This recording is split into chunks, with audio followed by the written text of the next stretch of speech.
Again in Hyde Park.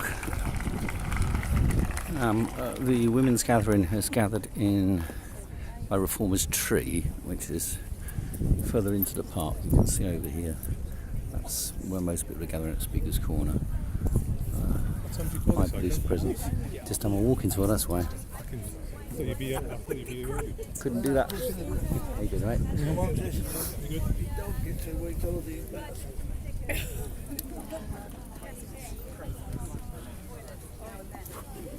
But after New Zealand, I had to come here physically as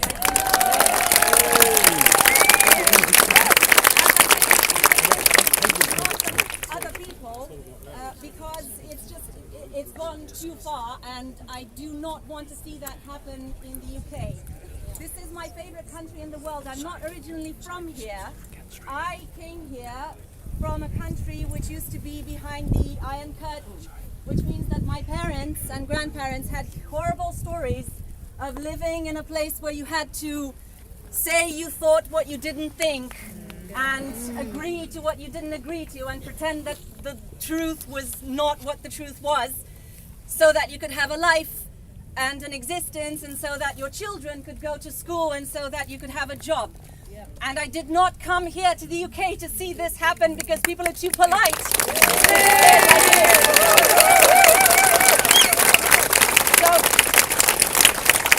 that's why I just want to say thank you to every single one of you who's been showing up in person so far, and beyond thank you to Kelly J, who has made this happen.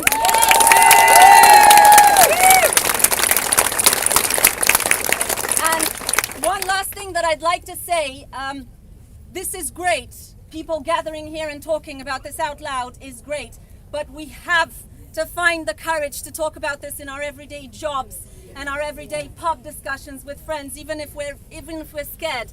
I have been pleasantly surprised so far to see that either lots of my friends and acquaintances either had no idea what was going on or secretly agreed with me. So it is really not as it looks. Twitter is not real life, although it's efficient.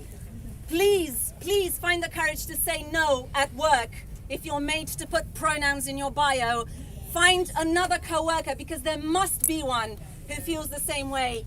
Go to your boss, tell them no, say no, because we can't keep quiet because we've been cowered into thinking that we're the only ones thinking this way.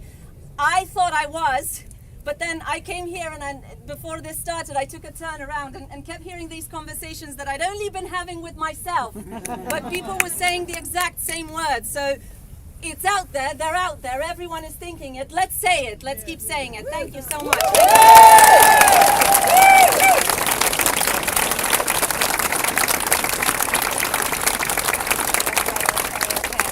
Yes.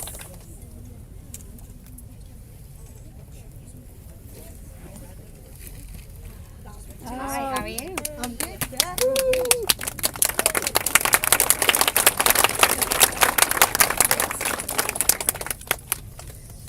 I'll try and keep it short. I'll try and talk really quickly, but I don't get down here very often, so if I take a little bit longer, sorry about that. Right, my name's Emma.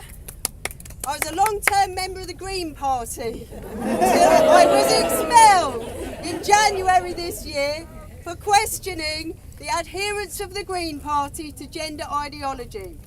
I'm currently challenging my expulsion and taking the Green Party to court.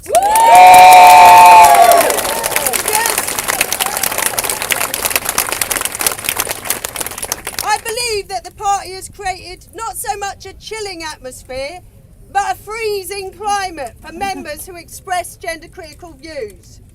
And I think I was targeted to be a head on a pike because I speak plainly. Males are not females, and people cannot change sex. And maybe because in 2020 and 2021, I brought a motion to the Green Party conference entitled "Ensuring Sex and Gender Are Not Conflated," which was about accurate data collection on sex and gender. I know it doesn't sound the most exciting thing, but for me, it's the sort of fundamentals, like what words we can use, what is our data, we're a sex, where's the data on it? Anyway, this motion was denounced as anti-trans and against green values by leading Greens. But I was listening to Alice Sullivan, Professor of Sociology at UCL, who spoke about data collection recently at a brilliant event entitled Silencing Women, Academic Freedom and Unthinkable Thoughts. Really good. In her presentation, Alice begins by outlining the importance of collecting sex-segregated data. She says, sex is an absolutely fundamental category across all of the disciplines that deal with human beings. So from biology to sociology to philosophy, sex is really important. It's not something that we can easily dispense with. So every discipline in the social and human sciences is affected by the demand not to use sex as a conceptual category, as an empirical category. It's a fundamental attack on academic freedom to demand that we stop talking about sex and collecting data on sex. She goes on to say, the view that sex matters is not remotely controversial, yet many academics and students, of course, are too afraid to say it. So this isn't just an attempt to stop us from speaking, it's an attempt to stop us from knowing. Now I find that really chilling, the idea that basic knowledge about the world and ourselves as women should be deliberately obscured. And it's incredible that political parties discourage accurate data collection. So given my battle with the Green Party, some people may question why I'm fighting to get back in when I'm so disliked. Why don't I just leave the Greens to twirl off into gender identity land? And my reason is this. There are women and men in all political parties who are fighting for women's rights. And whilst I fully understand people's reasons for leaving political parties, every time a gender critical member leaves, it makes it harder for those left on the inside to challenge the misogynistic trans policies. People like Rosie Duffield and Joanna Cherry cannot change what's going on in their parties without the support of other ordinary members. Because if you want to repeal the GRA, you have to be in it to bin it. And work from all sides. So I applaud Labour Women's Declaration and Liberal Voice for Women, and in the Greens, Green Party women who are all standing up for our sex and facing a barrage for doing so. Now, having said that, of course, there are many different ways to engage in politics, and the brilliant grassroots women's rights advocates in Women's Rights Network, WP UK, Sex Matters, Fair Play for Women, Standing for Women and Let Women Speak have demonstrated that. And this activity is so important, and I was out leafleting the other week with Women's Rights Network, and I realised the wariness in many women's eyes when you ask them what they thought about women's rights. And there's like a real fear, because you can see they're waiting to know what angle you're coming from before they're willing to speak. And then you maybe see the relief in their face when they understand it's okay to say what they really think. Now, when women speak out, it's not just academics and high-powered career women who are losing their jobs. And I have a very good friend in a minimum wage job who is facing disciplinary action right now for speaking up at work. If she loses her job, she won't be paying for a lawyer to defend her, because paying £350 to £500 an hour when you only earn about £10 yourself is simply not an option. So she will be doing a DIY defence based on For Starter. And good luck to her! And I myself have had to really think hard about taking legal action, because I'm not an academic. I don't have a high-powered career. I'm not an expert at anything. Instead, I consider myself to be like a foot soldier. I'm one of those women that would be at the amorphous blobs at the bottom of the Mary Wollstonecraft statue. That's me. So I've been thinking about what I can bring to the sisterhood as a foot soldier. And I think it's that I'm going to feel the fear and do it anyway.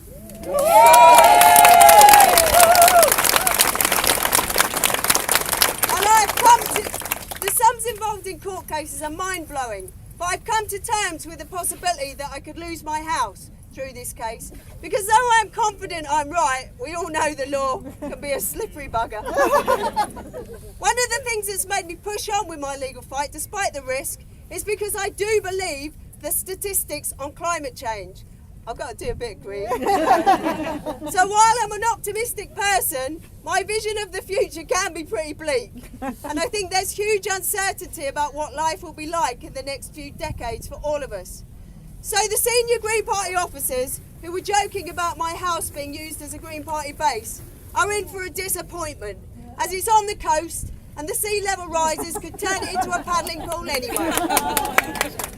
Now this is Let Women Speak, so I want to talk about women and climate change, because I am at spirit agreeing. It is nearly done, look, I ain't got much left. Right.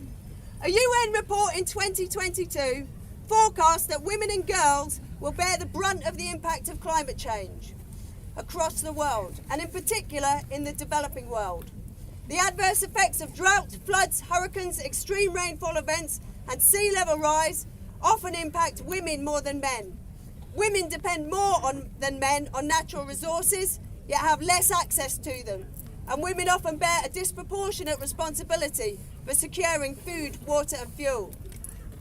Climate change is a threat multiplier, meaning it exacerbates tensions in fragile and conflict-affected settings. It escalates conflict-related sexual violence, human trafficking and child marriage. And as things get harder, girls are more likely to be taken out of school to help in the house. And climate change brings increasing risks to maternal and child health. Research indicates that extreme heat increases incidence of stillbirth, and climate change is increasing the spread of illnesses such as malaria, dengue fever and Zika virus, which are linked to worse maternal and neonatal outcomes. And when disasters strike, women are less likely to survive, and in the aftermath, women and girls are less able to get access to relief and assistance. And I don't think any of the conditions above are improved by more authoritarianism from any side or type. Now, that was from a UN report, so of course it mentions the 2SLGBTIQQA+ as being kind of, are all the letters. very affected as well, of course, as they are.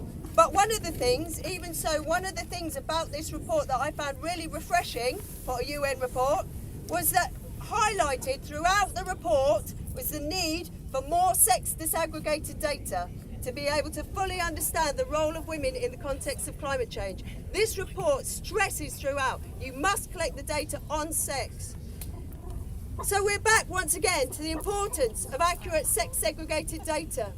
It's needed to understand the lives of women across the globe, because wherever we are, our lives are shaped by being female.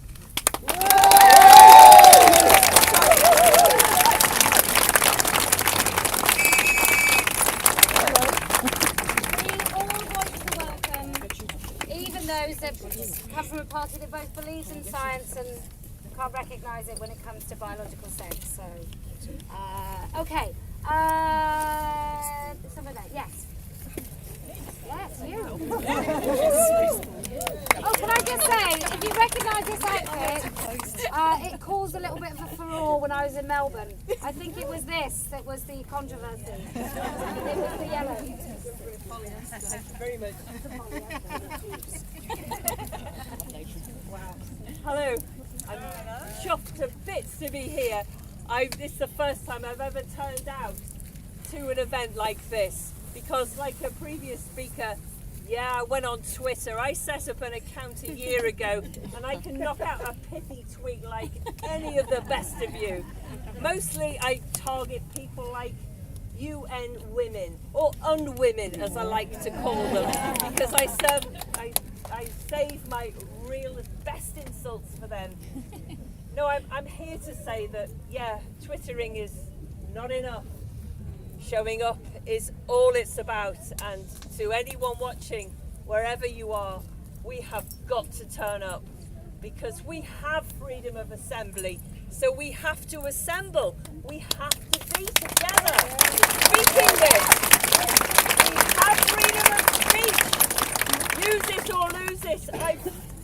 absolutely convinced that this won't be the first and last time I turn up. And I don't know where I'm going next, but I'll follow you anywhere. So this is 2023. But I am reminded that Kelly J. Keane is our modern day Emmeline Pankhurst. And when she was in Connecticut in the United States of America in 1910, she made the freedom or death speech. Not me. It was Emmeline Pankhurst. So it's very easy to confuse the two. And she made the freedom or death speech because she believed that women's rights, the right to vote, was something that we should be prepared to go to the ends of our limits, of our capabilities to achieve. And we're back there now. It's so important. I just want to read you the very last line of her speech in Connecticut that she made. She said, "I come to ask you to help to win this fight.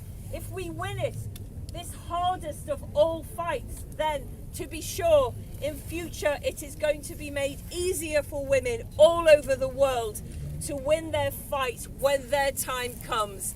Our time came, it's now, and we're getting on with it."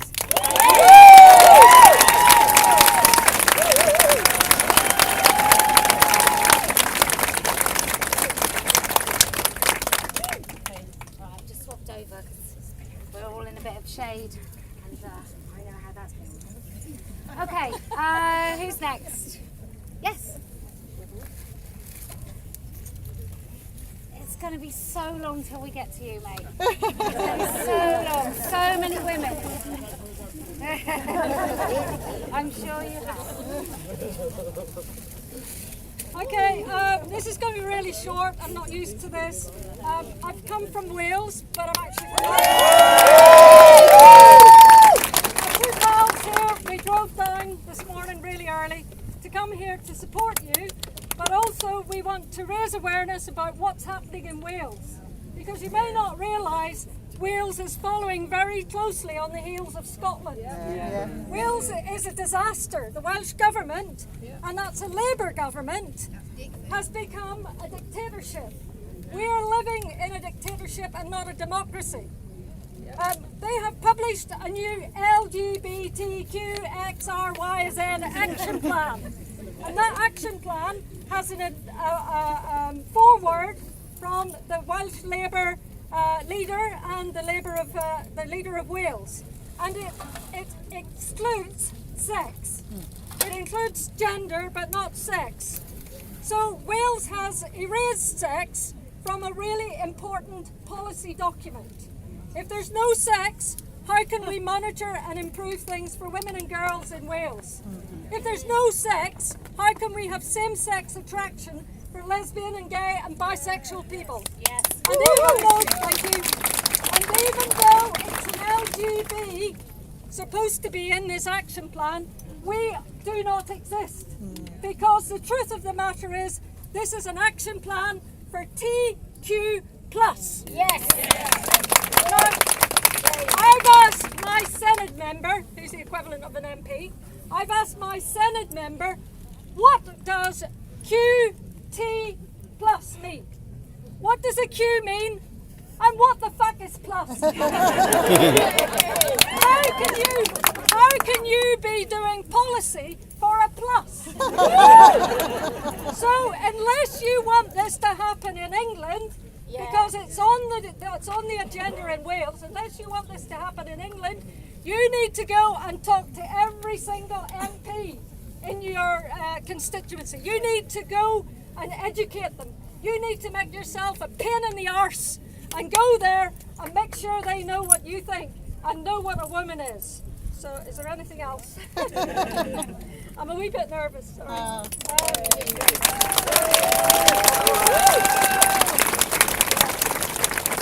think that's it.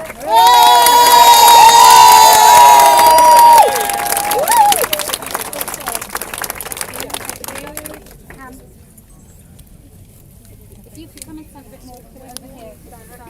So glad you're here.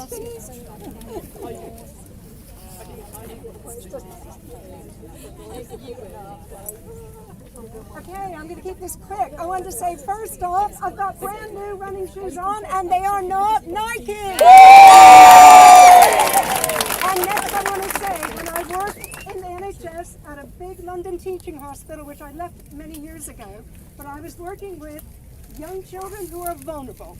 At that time we knew 20% of children in British schools at any time have emotional and behavioral problems and vulnerabilities of different types. That's now gone up to 25% of children. Now, when I was working with those children, I had to go into their homes because their family had so many challenges that they wouldn't even go into a hospital appointment. So I was based in the community. Now, what I want to tell you, those vulnerable children are the ones most prone to all the bad stuff happening to them.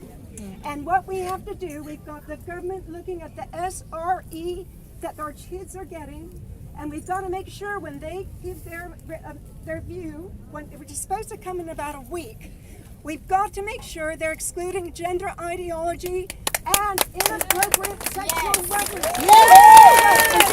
Asking parents to please do that. Keep an eye on what your school responds to what the government says. Thank you so much. I'm going to teach you and come with my 3 granddaughters now.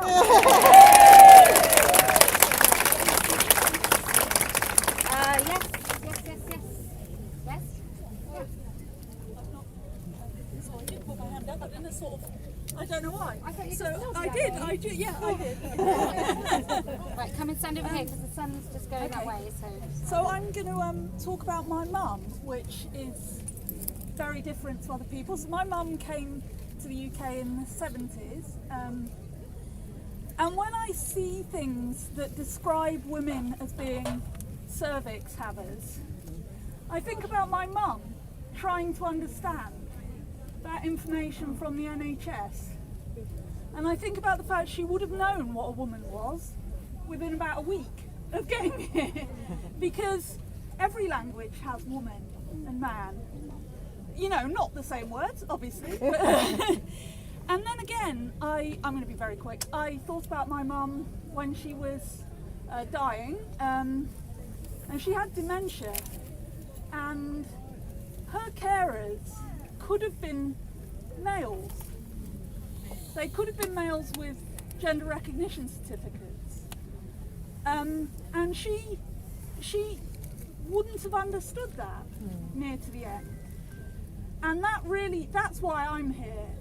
We need words that mean woman and that mean what we say when we say woman. And we need them not to have caveats. That's it.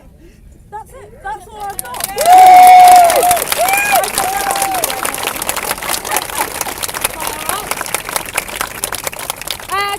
I just want one thing. I want you to find your voices now, because every month we come here, and in fact we go to different parts of the country where these really devoted, committed women who are absolutely hell-bent. Actually, if you find yourself stepping forward, can you just hold firm? Because otherwise you're going to get far too close for comfort. So if you're standing at the front, if you're standing at the back, if you could just take a step back, that'd be great on this side. Thank you so much. It's just, I've had a bit of mobbing in my time. And this might be the nice variety, but it still isn't great. Now I lost my thread. It's like being on a live stream and answering the comments. And go on, say. You were saying if you can find your voice. If you can find your voice. So there's these women. What do we call them? Marshals or stewards? It depends what country. Stewards, right? And sometimes they come to different countries.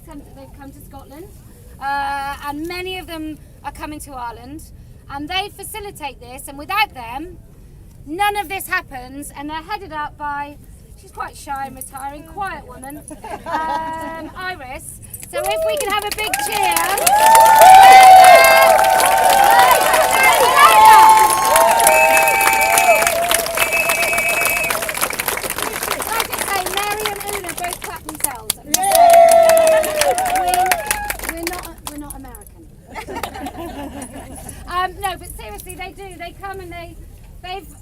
sometimes they stand for 2 hours while deranged, entitled brats scream in their ears. And this happened in America, it happened in Australia, it happened in New Zealand. I don't know if the TRAs are the same people in each country, but they behave exactly the same. They really are. When people say they're not homogenous, they really are a homogenous group of entitled, middle class, no consequence brats. Because I know that we don't come here with amplification, us women, and there'll be some women in this crowd who are even less likely to be able to get away with committing a crime. Certainly in New Zealand, the Maori women are more likely to be incarcerated than any other woman in that country. They don't get away with behaving like absolute animals at all. In fact, they don't get away with not paying a fine without going to prison and being legally charged. So I just want it recognised that these trans activists are behaving the same way everywhere.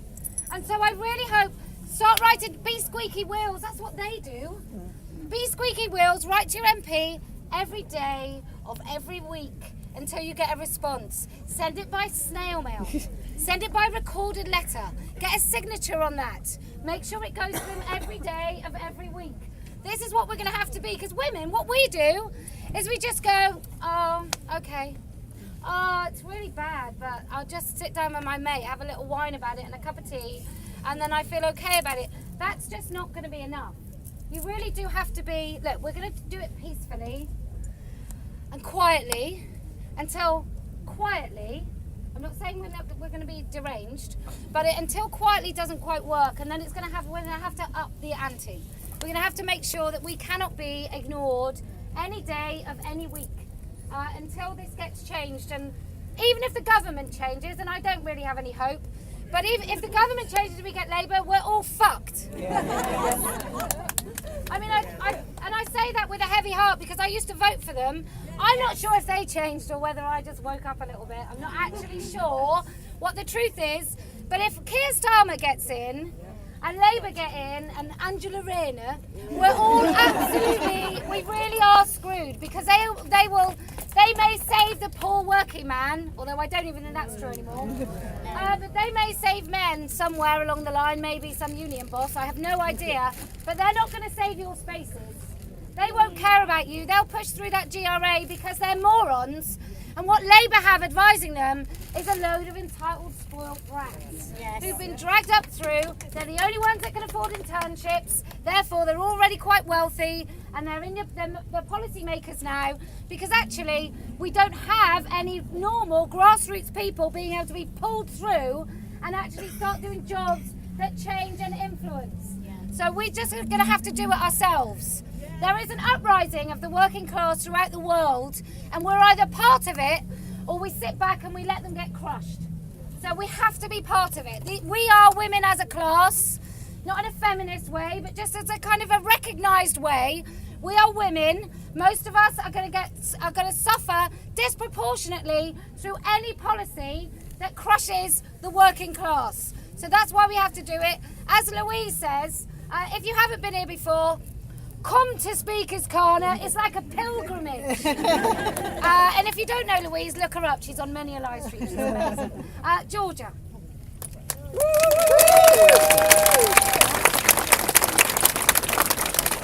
I've got to keep this brief, even though it's actually 4 minutes long. Women, democracy has failed us and will do so again and again as things stand. And this is about government by consent, by the way.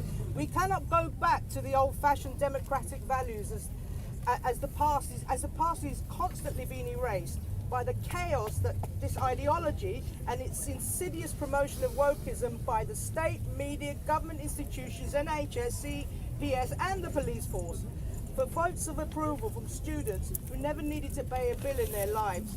All of these key institutions have created a psychopathy in people, which leads to more male violence and turns the police as key outliers for this psychopathy, many of whom are gaslighting the general public or on the streets breaking the laws that they are meant to enforce.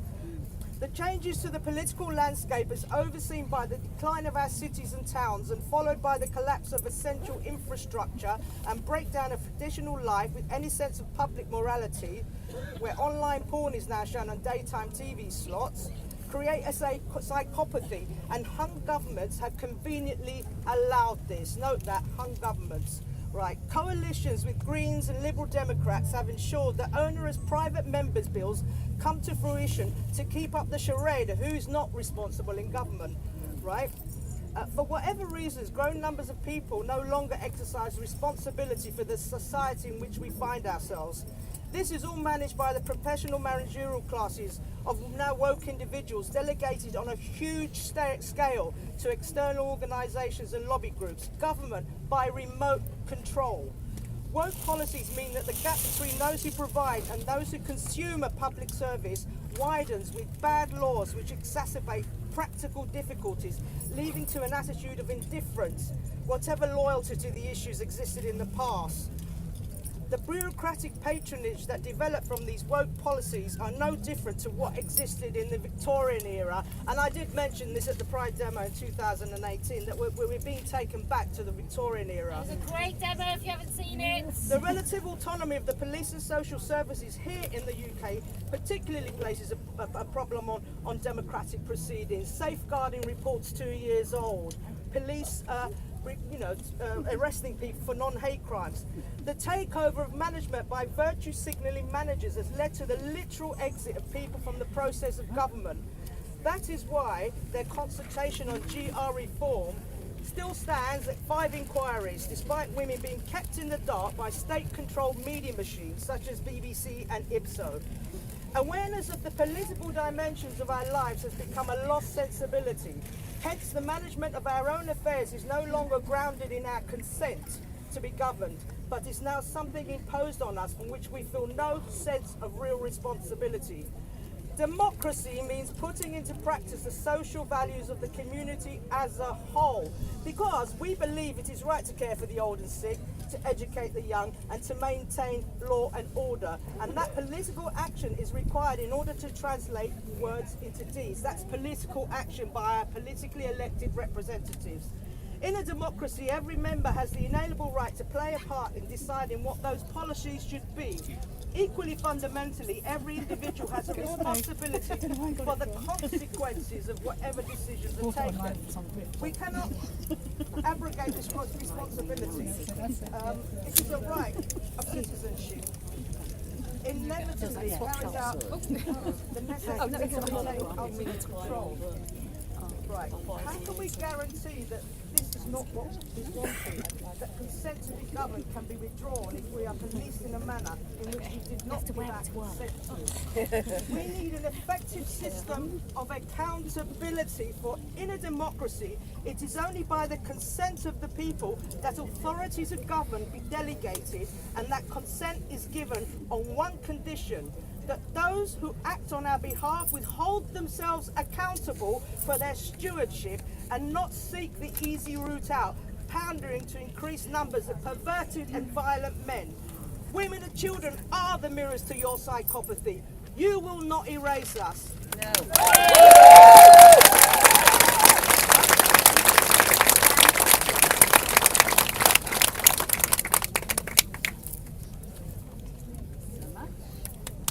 Hi everybody, I'm Jared from Object. I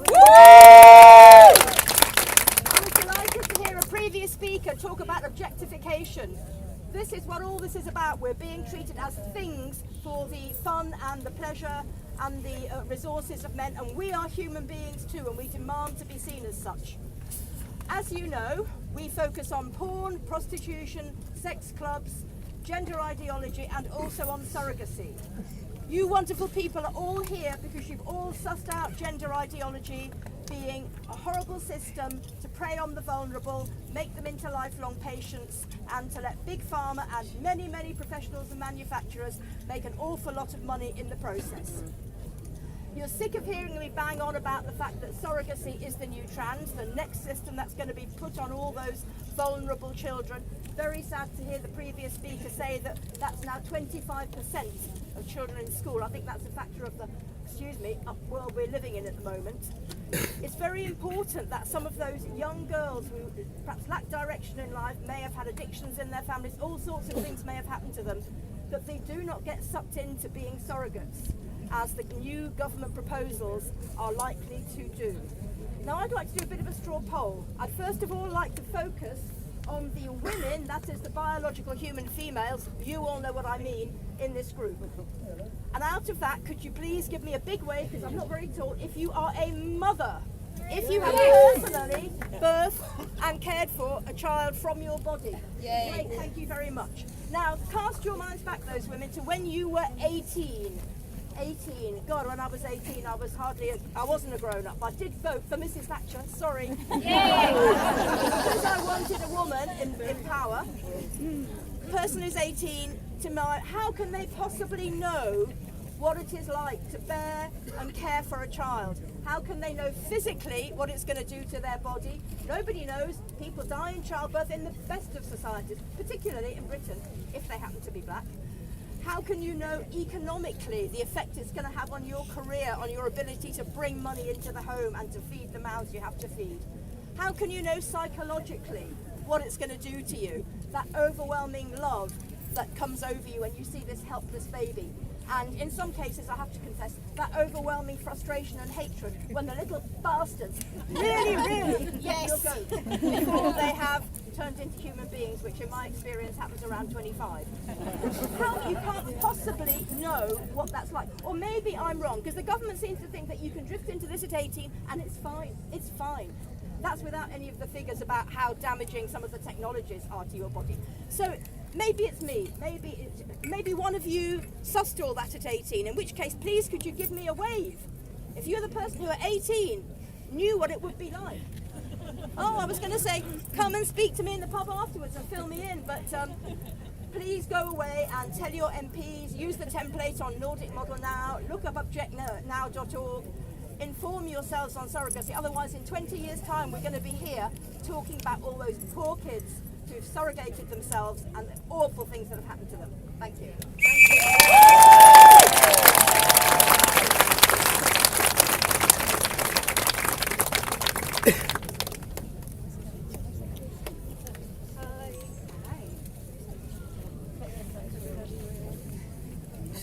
Stand a little bit further over here, just really cringe.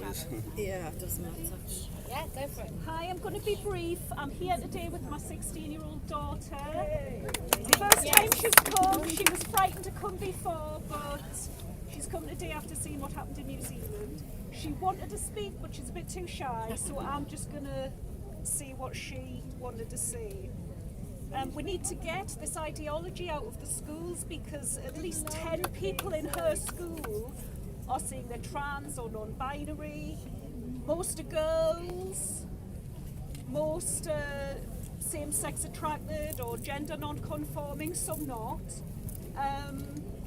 Educate and Celebrate is one of the organisations in her school. They actually had Sexpression in recently, and on their website they actually have as inspirational people to print posters out and follow Jeffrey Marsh. Anyway, that's all I've really got to say. I just want to speak for her, so thank you.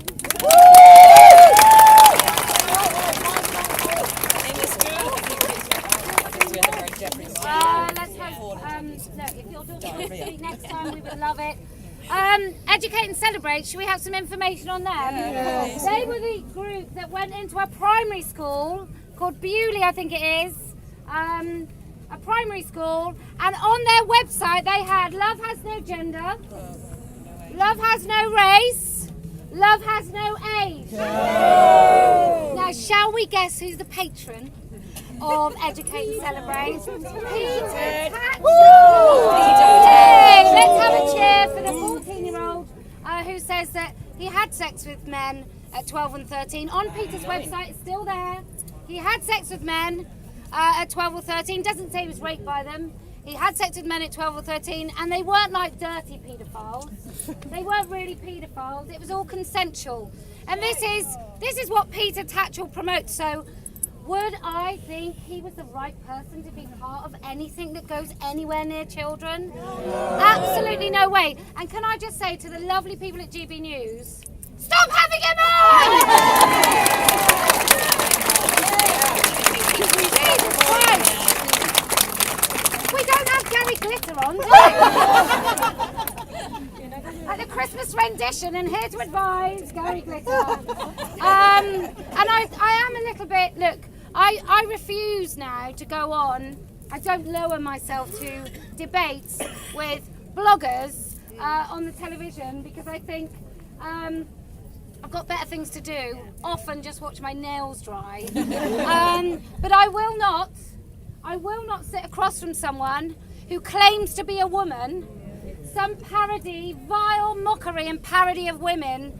I just won't do it. And so you won't find me on these debates anymore, because I think the words that I've got to say when I just speak about women are more than enough. That's why it's called Let Women Speak, not Let Women Speak and then let us speak about men. We're not speaking about men, we're speaking about women and our right to our language, our spaces, our voices, and everything associated with us that women before us worked so bloody hard for. Yeah. Yes. Okay. Next.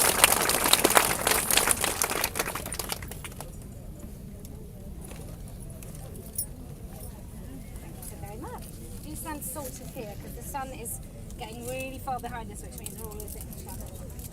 Hi, I won't talk for long. I just want to go right back to basics. Gender is the sex role stereotypes that have been used for centuries to oppress women. The reason that they said women couldn't vote, there were many reasons, but we weren't logical, we couldn't make decisions, we were hyper-emotional. All of this is gender, it's sexist stereotypes. If you are asked to fill in any form that asks you what your gender identity is, asks you anything at all about gender, they are insulting you as a woman.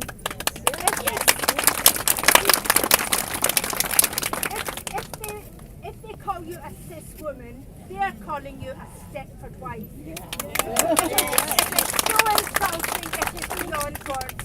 If they ask you what your sexuality is, if they say, are you a lesbian, ask them, what is your definition of a lesbian? Because if they say that that definition is same gender attracted, that is profoundly lesbophobic, that is the erasure of lesbians. And the same applies to gay men. They're erasing gay men, but I'm not here to talk about men. But we just need to keep that in mind. I'm very keen that we understand this idea of the fact that we are being subject to a psychological harm. There's a term, moral injury, when you are being forced to say something that is harmful to yourself that you do not believe in, that is harmful to people that you care about. When you are forced to use the word gender to refer to yourself, you are being degraded, you are being injured, you are being abused. And I'm afraid that the NHS in this country, that the police force, that all of these organisations that are using the word gender to refer to women and to refer to lesbians, they are insulting us.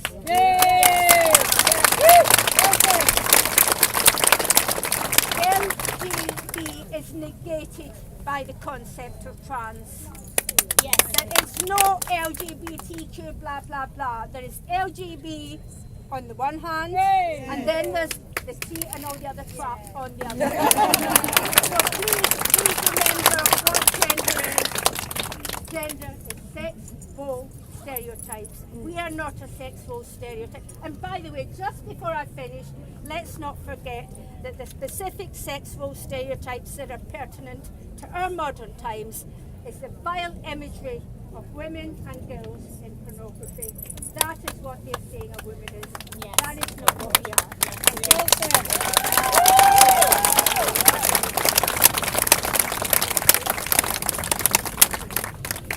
I just switched us around because, quite frankly, I wasn't seeing any sparkle. And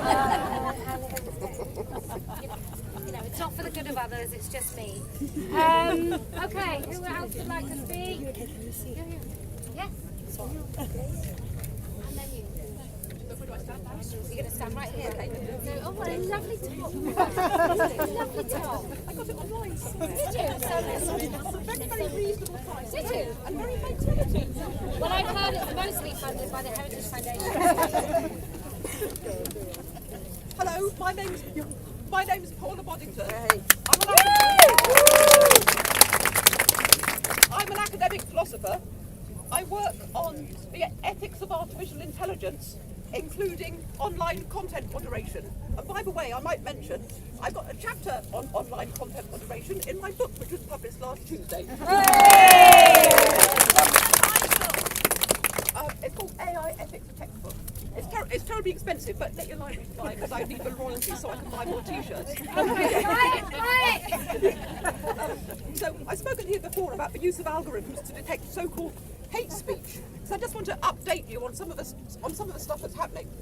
There's a linked mini-industry of academics, charities, interest groups, and policymakers, government departments, responsible for generating and propagating ideas about whose voices and what speech is a danger to democracy and what counts as hate speech.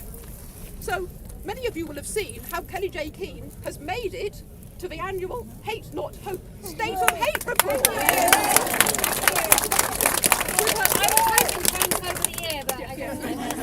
That'll be next year, with her own profile and a rather fetching picture, actually.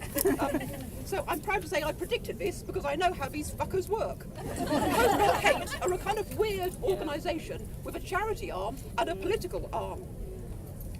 They are concerned with hate, but only, it seems, hate from the right. And because they earn their living this way, what counts as hate spreads more and more, like some kind of miasma. It expands to include the very, very broad term, populism. They're taken seriously by academics and policymakers, and their material is drawn upon in research. But to be fair, they only represent common opinion in this field by academic researchers who have a direct influence on policy. So let me give you a recent example. I mean, the irony, of course, is that many of the people who are working to combat bias in algorithms are themselves biased. So I watched a recent seminar called, you will probably have all seen it because it's got such a thrilling title. It's called Text Classification for Detecting Populist Speech in Tweets. Now you can find it on the Alan Turing Institute's YouTube channel. The starting point of these researchers, based at Manchester University. So by the way, the Alan Turing Institute has got a policy arm, an ethics arm, which then is very influential in influencing the civil service and government. So this is all part and parcel of a great big industry which is going to possibly be used, well, it will be used in the online safety bill and so on and so forth. So the starting point is that populist rhetoric is tricky because people do have freedom of speech, but it could undermine democracy because populist speech can make people aggressive in response. But of course, as we know, aggression is often wrongly attributed to very, very people who are actually being attacked. So the researchers define populism in this way, but you have a notion of pure people versus corrupt elite, always in opposition. The leaders claim that they represent the people, and they are the solution. So if you think about it, there are very, very many people who could be labelled as populist. I mean, supposing there is a corrupt elite, if you thought that, you'd be labelled as populist, and there'd be people writing algorithms to get your stuff taken down. So there's a general definition of populism, and then how it works, they have to write algorithms that's going to detect tweets or material online that will fulfil this definition. So that they then go on to mark 5 hallmarks of what counts as populist speech. But in the research they did, you only have to have one of them for your speech to be classified as populist. So listen to this and see how many of us are going to be populist. So you constantly refer to and advocate to the people. For example, you might say something like, let women speak. But use of personal pronouns to connect with the audience, like you or I or me. So for example, if you say something like, I never lose, then you might be a populist. The language is used to call out and criticise the elite. So academics are now on the side of the elite. And they use what they call the technical term metonymies, which are alternative words to refer to things. So in this research, they say, for example, if you talk about number 10 when you've been a Prime Minister, that's like a kind of in word for what you talk about. But social media policies mean that people have to use alternative words in order to get their stuff online past the censors. So they've created an industry whereby people are doing things which then classify you as populist. And it also says language which emphasises the victimhood of the audience.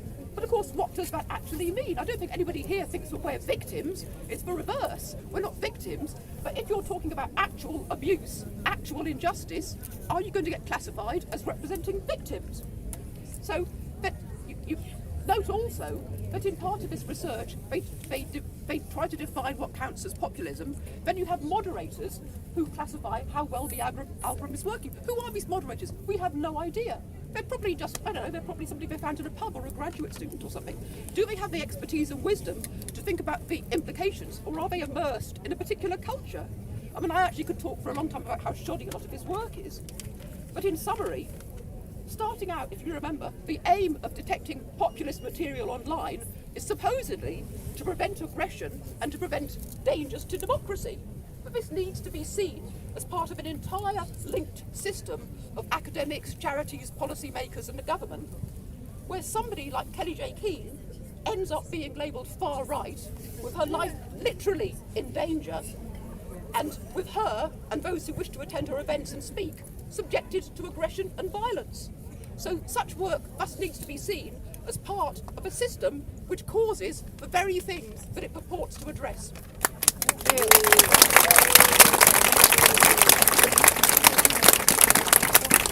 On our live stream behind, you might see a rainbow flag, and I know for some of you, it still might mean something. And so I'm just going to say what it means to me. It means an authoritarian cult. It means not giving a shit about women. It genuinely means that whilst we pretended to be for lesbians, we actually aren't. We took your labour, we took your loyalty, and we turned it against you. And we put it in hospitals, and we put it on our police forces, and we put it in our schools. And everywhere I see this fucking flag, it just makes me think, this is the brandishing of authoritarianism. This is the all right.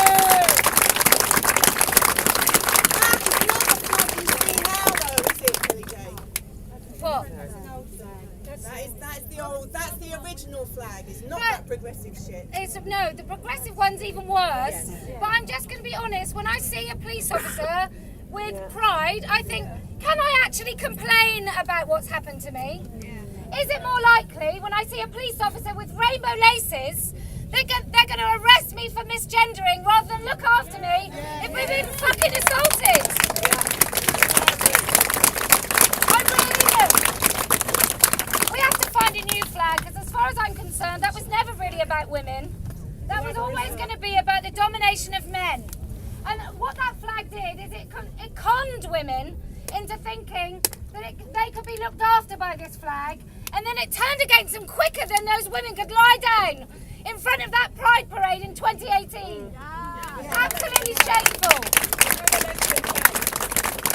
A lesbian flag, all welcome, as long we know that doesn't include penises. Look, for me, for women, I think a hospital with that, even that flag, not the progress flag, but that flag, I just think all bets are off. There's going to be a dick in a woman's a woman's ward. There's going to be somebody who's going to ask me my bloody pronouns, or they're going to have their pronouns on their badge, and I'm going to have to sit there while I'm examined. And we had Teresa, who was examined in a hospital, and a person who, a man, just came in the room where she could have been. Do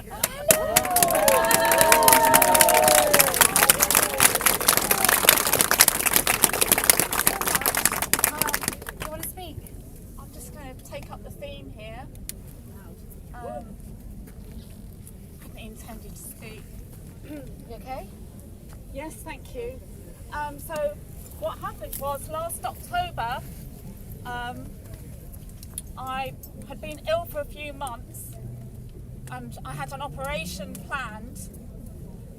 And when I turned up at my pre-op assessment at the Princess Grace Hospital, which I thought was going to be mainly women, because they specialise in women's procedures, what happened was a male with a gender identity put his head around the door. He was wearing a blonde wig, scarlet lipstick. My body was being marked up for surgery. It was clothes on, clothes off, and he stuck his head around the door, and he eyeballed me, and I knew that I'd been targeted because on my pre-op assessment form I'd said I'm not going to fill in any crap about gender identity, not that I use that terminology as a lawyer. I did not use that terminology. I said I'm not going to fill in a form with pronouns, and I'm not going to engage with any manifestation of gender ideology, and I'm allowed to say that thanks to Maya Forster's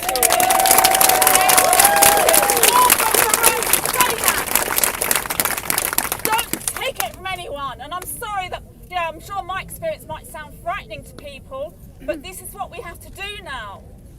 So, anyway, I'm sure that I was targeted, and that night, and I know this also because the nurse who was giving me, the lady nurse who was giving me the assessment, I said to her, I bet I'm not the first person, am I? And she said, no, he's upset many women, okay? I was not the first one, because do you know what? If something happens to you, you're not going to be the first and you won't be the last. And she was very upset because this poor woman had been doing everything possible to try to protect her patients. And I said to her, I want you to know that you've got women behind you, and thank you for what you're doing, but you're powerless in this situation. And there are lots of women behind you who are fighting against this. And she started crying. So that night I wrote her an email, and I said I complained about the patient dignity breach, and that's what it was. It was a patient dignity breach under Rule 10 of the CQC Fundamental Standards. So I knew what it was, and I also made a demand for same-sex intimate care because I knew that I was going to be immobilised after my surgery. That was very serious. And I was going to be immobilised, and as soon as I saw him, I thought he's going to be looking after me while I'm immobilised, so I've got to put up a barrier, which is like a bigger barrier than I had intended to put up, because I never expected to have to make that demand. But as soon as I could see that that hospital didn't have proper boundaries in place, that they would allow, because there was no lock on the door, there was no curtain around me, he just opened the door, he made direct eye contact with me, and it was very obvious what was happening. So I asked for those two things, and it was properly phrased, and next thing, my operation was cancelled with 1 working day's notice. Okay, 1 working day's notice, and I'd already had visits to A&E with a perforated intestine. So it was basically like cancelling the operation of a person with appendicitis. That's the equivalent of what they did. They said, we do not share your beliefs. So what? Wow. We're not going to accommodate your request. Wow. I'm sure this is not what you want to hear, but we suggest you make alternative arrangements. And that was the CEO of Princess Grace Hospital. Wow. She signed that letter. All right? So that's like saying, well, apparently it was a collective decision, but that's just like following orders, isn't it? And we've seen that before in history, okay? So it's a real pleasure to be able to, I'm glad you raised this, Kelly J, because, Kelly J Keane was the first person to reach out to me, and because I'm not media savvy at all, and she made contact with me, and she tipped off the press, and it precipitated an avalanche of protest. And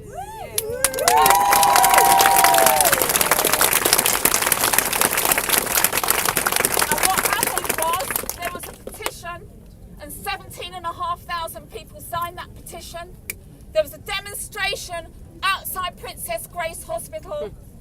There was a tweet that went out, and it had apparently 4 million impressions. People were ringing up that hospital. They were emailing that hospital, cancelling operations. And as a result, HCA had no option. There was so much pressure on them because they backed the wrong horse. They had to offer me surgery, and there was a delay of about a month.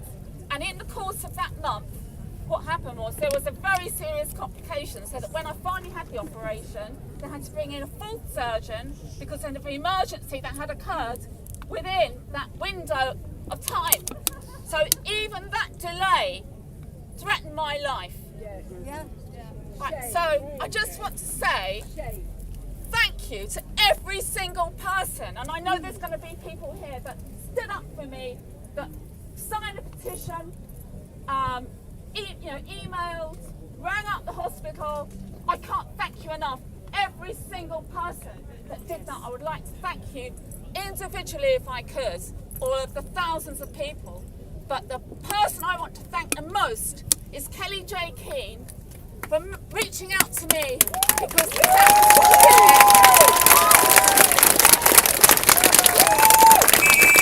a life-saving move.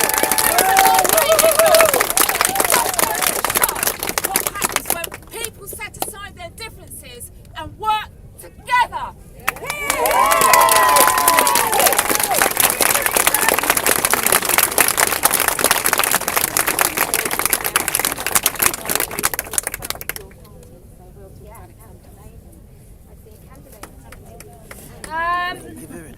Okay, like these are, it's weird, isn't it? Because I'm sure we all stand here and we all are, we pat ourselves on the back for that wonderful tweet or signing a petition, and we never really see the real world difference it makes.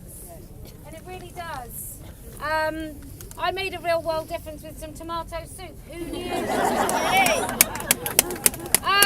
Do you know that New Zealand Prime Minister who couldn't answer? Well, it's complicated. You've come a bit at left field. That's the best I can. I'm so sorry to all the New Zealanders watching. I'm sure it's insulting. It's the best I could. Fish and chops. That's the best I can do. But he couldn't answer the question, what is a woman? And there's a lesser-known individual in America who thinks that's his fucking question. Can I just say, women have been asking that question since we started this. We've asked that question. I asked Maria Miller that question at an all-women Conservative Party lunch. It was so posh. For those of you that are old enough, it was very much like all the French and Saunders characters in that one room. There was an awful lot of. In fact, it was a bit like being in a male-only space because there was a lot of guffawing. But I asked Maria Miller, what is a woman?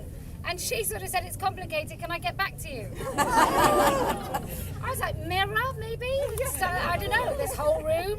Just say she is? That would have been fine. But this is a question we've been asking. Anyway, the New Zealand Prime Minister has asked this question. It's absolutely not gone on... it's absolutely not gone throughout their media. In fact, what is their media story today is the first single gay man has given birth. I mean, it's absolutely just bonkers. So they won't tell you about their Prime Minister who can't answer the question, what is a woman? But they will tell you about a gay man who, on his own, immaculate conception, just him with his sperm, has given birth to a baby. Through his penis, I'm assuming. Ooh. Flamboyant though it might be. That was smart. Okay, who's next? Yes.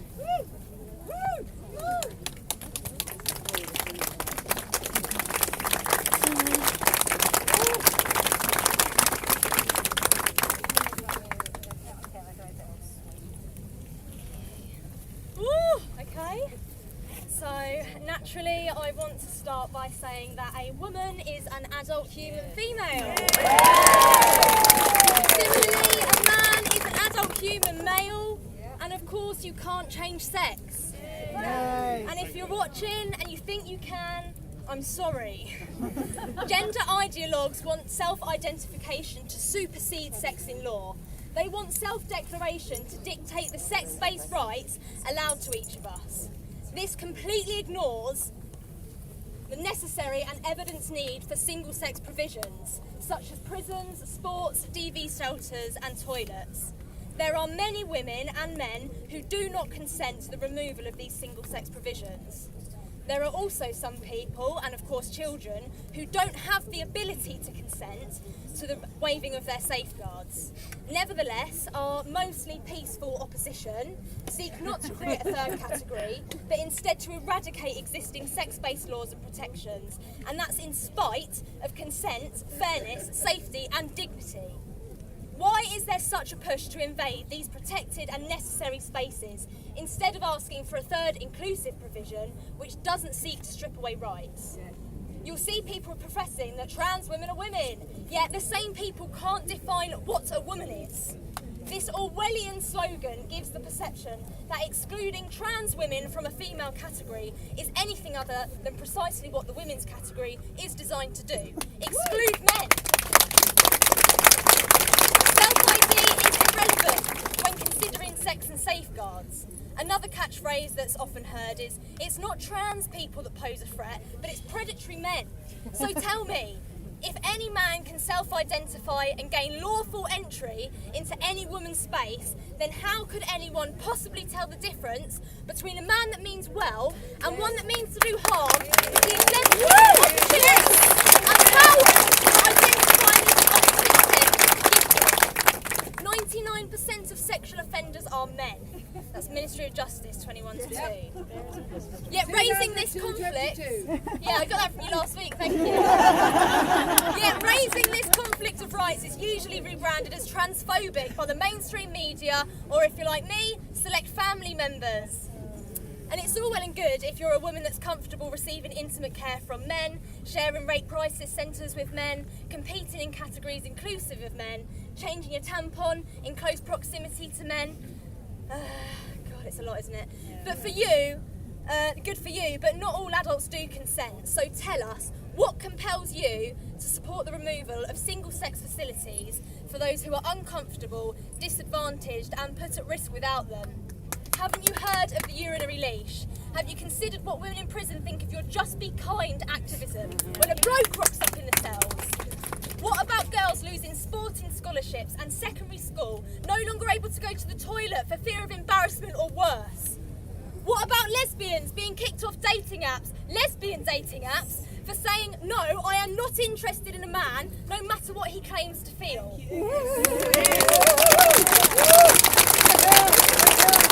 Calling men she and trans women when talking about sex-based rights purposefully obfuscates the reason for the exclusion.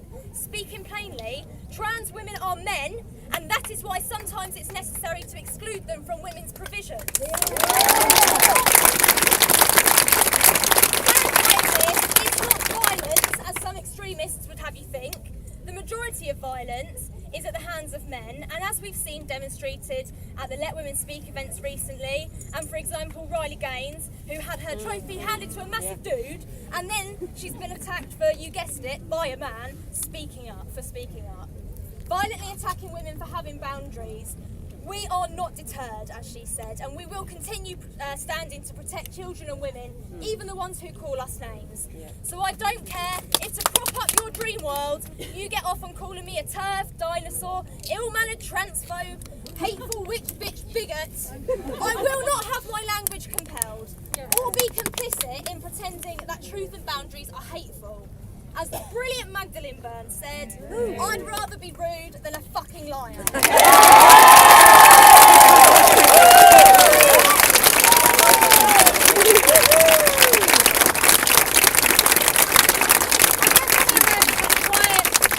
A quiet message to young women who may or may not be watching, girls. My daughter said to me recently, when do you find finally feel okay about, when are you going to feel confidence in your body? When do you feel okay? And I said to her about 3 weeks when I was 37. It's probably 5 years after I had my last baby, or 3 years after my last baby, and I finally fit into some old clothes, and I used to be like a 4. And I finally fit into these clothes, and I felt nice for about 3 weeks, and then it just went back. And I just said to, you don't ever look in the mirror and think, oh my God, my body's amazing, but you think, actually, there's nothing I can do about it. Like, I can either, you can exercise. Who does that? Riley Gaines, and I saw her swim. You can exercise, you can diet, you can do all those things, but actually, they don't make a damn bit of difference to how you feel about the body that you're in. You just find a way of accepting it and think, nobody else cares. Like when you walk down the street, if you're feeling unattractive and horrible, people don't walk past and go, oh, look at Kelly, she's looking awful today. Nobody even notices you. I think that's the thing that we ought to remind our kids all the time. You're not that important to other people. Yes. You have to find peace within yourself, because that's the person you've got to live with your whole damn life. So don't go and try and prove. Don't try and fit in with your friends. This is why when you have 2 girls that are anorexic, you have a whole friendship group that becomes anorexic. This is why bulimia spreads, cutting, and now being trans or non-binary. That's why this spreads, because we constantly seek approval and to fit in with girls around us. And the truth is, you're never going to do it. You're never going to fit in with that person. Your best friend might always be prettier. She might always be more clever. She might always be more confident. She might always be everything that you really, really think you want to be. But she isn't you. And so that's, I think, really important that we teach our girls in particular, and now our boys, because I think that they are becoming accustomed to the more female socialization, which requires this sort of weird acceptance and just becoming the same. These individuals becoming the same as everybody else in their group, and I think it's happening to boys, and I think we ought to be really, really careful. Look, I know what female socialisation is like. I've been the victim of it for a really long time. But we just have to be careful, and we just have to keep telling our daughters all the time, you're fine, exactly as you are. Like, it's absolutely fine. And I'd like to see girls and teachers in schools. I'd like to see programs in schools that aren't like rainbow clubs, but are just like girl clubs, maybe where you have inspirational local women. There was a woman that lived down my road. She was the first black principal of a secondary school in the UK. She's an MBE. And now if she went into schools talking to girls, I think that would be remarkable. Paris Lee's, not so much. Okay, who's next? Oh yes, let me sit. Just so polite.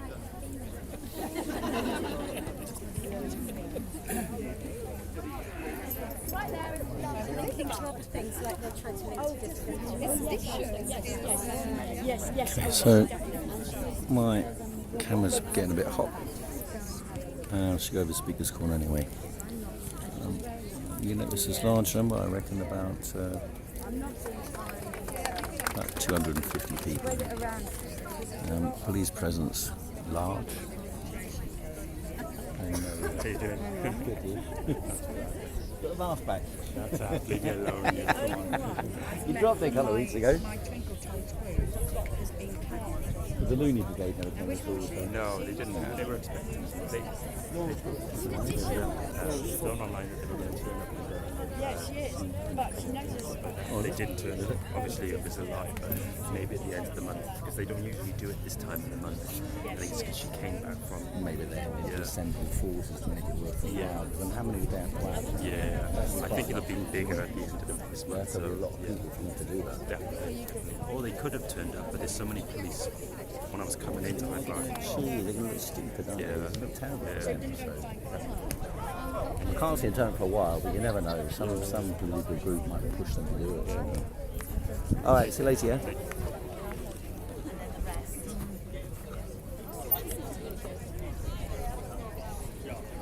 You did right? Doing. Good. On all the videos and everything. Yeah. Yes. Do you want to have the last word? Oh yeah. So, Okay. let's get out the sunny. There you go. Yeah. Okay. So what are you doing here then? What's this all about? How did you get involved? Oh, I got involved quite a few years ago now in terms of defending women's rights. I've always defended women's rights. As you know, Heiko, I've known you for a long time here now. I see a couple of people. Did you see? I don't know if you know Delia. Oh, Delia, is Delia Yeah, Hazard yeah, there? yeah. She's at the front there, down there. Yeah. But I mean, Sorry, we've known each clip- other clip- since we were clip that in our off of in our 20s or in our There you go. or even younger maybe. That's yeah. it, that's it. At university. At Yeah. university. Yes. If you could just cut out that because I don't. It's too late. It's streamed already. All right. Okay. Sorry. Fucking hell. Yeah. But yes, I'm here. Like I've been here most Sundays for the past 2.5 years since lockdown. Posey Park has organised Standing for Women, and I've been sort of acutely aware that rights as far as us women are concerned are generally sort of like being relegated by almost every organisation, by the labour and trades union movement. So how did this come about? How is it changed from, like, I don't know, sexual liberation and all this sort of stuff into and I know tolerance of other people's behaviour and all that sort of thing into the sort of psychotic brigade we saw here a couple of weeks ago and that attacked Posey in New Zealand? How did that happen? I think there's been a slow grooming process, certainly in education, throughout the educational establishment, throughout the legal systems as well, to actually say that men could be women, and actually, you know, a real anti-science agenda has been coming about for quite a few years here now. I think the change... Is there some sort of... I mean, because some people are saying there's like... It seems to me like I saw a picture from Canada. She sent me this thing from Canada the other day. Yeah. And it was exactly the same look. Umbrellas, masks, screaming and shouting, anti-fascist stuff. Where does it? Is there someone specifically financing this, or some group responsible, or what is it? Oh, I'd say that quite a lot of finance actually comes from Big Pharma. Okay. As far as puberty blockers are concerned, Right. cross-sex hormones and so on. Right. You know, all of this is being pushed by a very wealthy, a very well-funded pharmaceutical alliance. Yeah. You know, people who are funded by GlaxoSmithKline, other pharmaceutical companies such as Pfizer and so on. All of them. So deal part of with the global, cross-sex part of the global pharma coup. That's it, pharma. And the tech. What do you think about the tech? Like, you know, like when I was a kid, Paul was saying you go and see, you know, it's a little mag you spot somewhere, or you spot in a shop somewhere, or. And it became ubiquitous from the emergence of the internet. Yeah. It became ubiquitous. Contagious, and lockdown probably exacerbated that as well. Lockdown probably exacerbated it, and facilitated it really, really well. But I actually think the internet technologies, social medias, and so on are a likely consequence of the internet itself just becoming, you know, like a third state, a fourth state, Yeah. like the media. Yeah. You know, so I actually think it can't. Yeah, there's a lot of social contagion which takes place through the internet. You've got videos up, you know, about how to transition, where to get the drugs from, and so on.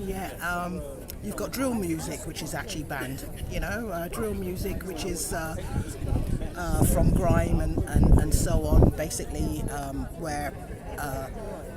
Young people could put out a hit on another young person and so on through their music. That was banned, you know. Now you've got videos on the internet whereby you've got young people saying to other young people, oh, you could get your cross-sex hormones here, you don't have to see this doctor, all you have to do is bully this doctor into making sure that you get the prescriptions and so on. Yeah. But that's where the social So how do you is. explain this phenomenon now? I saw recently that, like 2022, I think the figure was 5,000 girls, schoolgirls, I mean kids, 5,000 people wanted to have a sex change, young kids, like I think 12 to 16, something like that. and of them, 2/3 are, I think it was 2/3 are women transitioning to men. What's that about? Because it was always the opposite. It was always the opposite way around, wasn't it? It was always like, I think that's about a lot of social contagion, but also about how it's been about gender ideology being instituted within the education systems. Right. You know, from quite a lot of schools have gone over to this drag queen story arrow, which is about. So what's that? Because I haven't really understood that, and I, you know, loads of people have gone on the demos and they got accused of being far right, and some lefty was screaming at me the other day about. I've been accused of being far right as well, but not about that. So what do you see in that? Is it this issue that you think they're trying to inculcate into the minds of young kids that it's, I don't know, I mean, dressing the dragons neither here nor there, is it? It's about, I don't know, preparing them for this type of farmer agenda, or what is it? It's basically you know, an attack on the age of consent, basically saying that, you know, children should have to learn about sex at a much younger age, because it actually makes them sexual to these people. You know, it actually makes them attractive to these people. I mean, you've got young people here now who, you know, probably couldn't even tell you who the Prime Minister is in this country, yet the first thing they got to learn about is drag queen story time. Okay, but couldn't you say, like, you know, if you look at like pop music and all that sort of thing, you know, Britney Spears, I remember my little cousin, she was dancing around to Britney Spears, like, you know, when she was 3 or 4, you know, I mean, is that something different?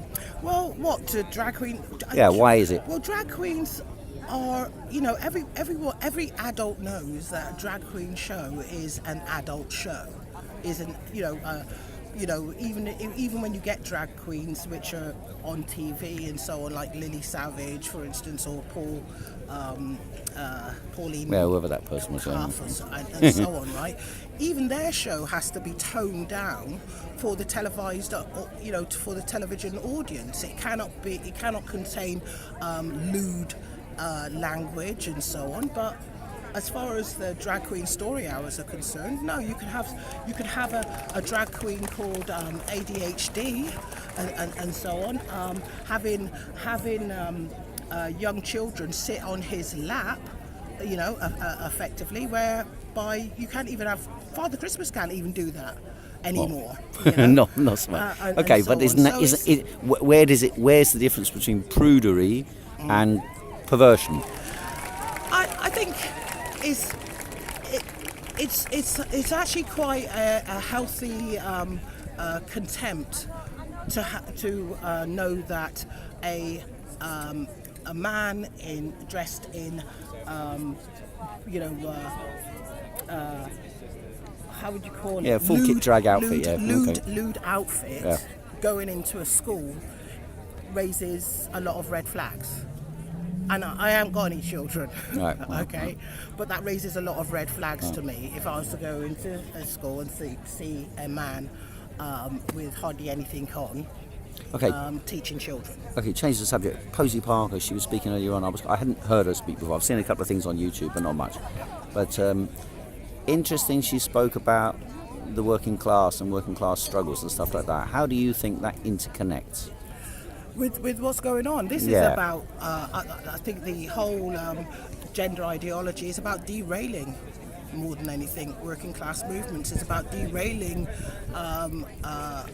working class activity in terms of defending their neighbourhoods, in terms of fighting this cost of living crisis and so on. Is really about derailing all of that onto the individual, onto identity politics, onto this whole idea of how could we invent certain struggles to actually hide from the fact that there's real struggles actually going on. I think it's really quite an effective defence mechanism when you consider that all the trade unions have adopted this whole trans women are women effectively, and have adopted this whole sort of let's completely get rid of women's rights angle and so on.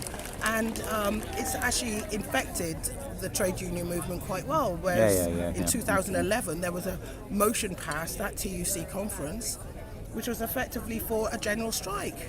Now, why haven't they worked on that? Why haven't they worked on building for a general strike as much as they've worked on introducing trans ideology throughout their trade unions? Because it's easy to do. So you can't even get support now. Yeah. When you have a conversation at work and somebody reports you for being transphobic now and so on, you could be out on your ear. Yeah. Yet, you know, I've been in workplaces where I've worked with perhaps another black person, and my name is always getting mixed up with the other black person's name. Right. There's no recourse for me. Yeah. You know, and I'm not gonna, and I don't want somebody sacked over that either. You know, but the unions have completely lost their way, really. With this, which is frightening, because we need collective action, and we need our organisations which are responsible for coordinating that collective action to be on our side. Okay, so what's the future of this now? Where are you going? Well, are you going to come back every week and protest? I always come back. I've been here every week. You know, most weeks when I can actually make it, I've been down. Well, not every week. No, it was once a month. Once a month, and so on. I've been at Standing for Women. The only times I haven't been, it was when I was, you know, sort of. Unable to do so through personal commitments. But no, I'm here. My own suggestion would be, I mean, like last week, I mean, I know it's difficult down there because you've got all sorts of strange creatures and it's a difficult atmosphere if you're not used to it. But you're gathering people here who are getting pretty good at speaking now and on many different themes. So it'd be nice to have them come over and shift the balance of power over there, which is almost it's almost always been a sort of, I mean push the male out of the male space, but our turf. Okay. Turf. You've turfed your turf. Well, that's fair enough. At the Reformers Okay, Street, on the other side, that and you know, as far as going down to Speaker's Corner, I think that was quite a regular spot which we had there last week and the week before. No, I'm in agreement with you on that, because after all, Speaker's Corner actually comes up to here. Legally, it's to here, and then right across to there. So all the way from there down to here is Speaker's Corner by law. The Reformist Tree. It covers the Reformist Tree, which is this one. Tree, and it goes down to there, and then it goes across to Grosvenor Hotel. So down that pathway. So all of this area actually should be conquered as Speaker's Corner. So that's fine conquering it. It's just nice to have those guys over there have a little bit of. It's also that we actually like to do things in style as well. Oh, right. We actually like to have a little picnic, particularly when well, that's true. That's fair enough. That's fair enough. You know, we there's women who, you know, we make it a monthly meet-up to meet other women from around the country who've turned up. And Speaker's Corner here, it actually moves around the country. We make sure we go to Brighton, we make sure we go, you know, up to Manchester, down to Bristol, and so on. It's everywhere. Speaker's Corner is everywhere because that's fair enough. It's to make sure that women know that they're allowed to speak, they're allowed to speak at work, they're allowed to speak at home, they're allowed to speak in their communities and so on, with no reprisal whatsoever. You know, the whole way in which this whole discussion has actually gone as far as the trans rights activists are concerned is so irritating, because the whole point is that people should be able to speak, and even if they do come out with racism, if they come out with sexism, exactly. if they come out with anything else and so on, let's have a discussion. Yeah, I agree. You know, what's the point in not discussing? In some ways it began with it. Remember back in the 80s there was all that talk about, you know, black sections and Labour Party and all that sort of thing, and then and you can't say this and you can't say that, and quotas and all the rest of it, and that's where you start out with the trendies. That's it, the trendies. Yeah, remember that word, the trendies. All right, what they're called. All right, I'll cut you off. See you later. Yeah? See you later, Liz. Definitely. Michael, we needed John's telephone. Oh, I thought you said you mentioned that. I'll give you mine. All right, one sec. I'll just turn off now. We're cutting off now, and I'm going to be back on a bit later on, maybe.